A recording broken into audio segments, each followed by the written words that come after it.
What political message does Trump's statement send regarding U.S. support for Israeli military plans, especially given his comment that reoccupying Gaza City might be a safer option for Palestinians?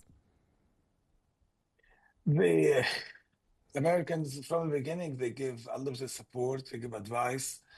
The American advice from the beginning was don't enter Gaza at all.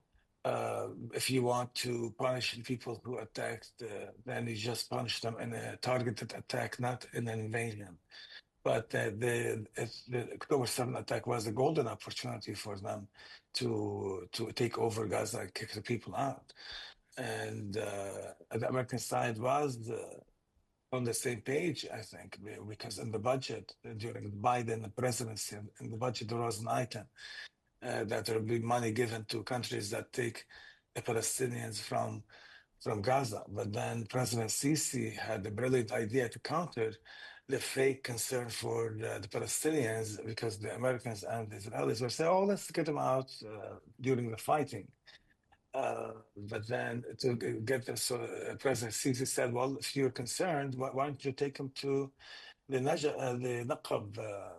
Naqab Desert in Israel, if that's the goal? And then they closed that, the conversation was shut down over that. But they really, they changed the goalposts. They say, well, we were close to ending the war. First, it was a Shifa hospital. If only we could take over a Shifa hospital, that's the heart of the problem. A Shifa, they want to bomb and destroy a hospital. They made it the hospital, then they took over the hospital, they destroyed it, and there was no headquarters for Hamas. And then after that, they made the issue Rafah, if only we could take over Rafah, and then the problem was solved. And then the Rafah, and still continuing. And then they said, we need these big bombs, and Biden is not giving us. And then Biden gave them, and look at them. And then they told Trump, we need 3 months. And Trump gave them 3 months, and still they haven't finished. Well, the intelligence assessment, American assessment, is that the Israelis will be stuck in Gaza, and that they'll be facing a guerrilla warfare for years. They have a massive problem on their hand, it's a catastrophe for them, whether they leave Gaza or they stay in Gaza. At this point, if Israel ends the war, it is in a horrible situation, because the media will get in. The Germans, most countries in the world insist on rebuilding Gaza, providing humanitarian aid.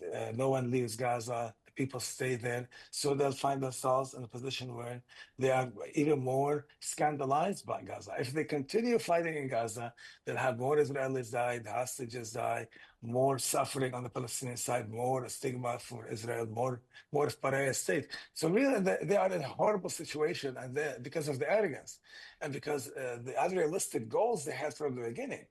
And I think the key reason that they lost the war from day one is that Egypt said that we cannot kick out the Palestinians. We will not help you empty Gaza of the Palestinians. And since then, the Israelis have been digging a bigger and bigger hole every day.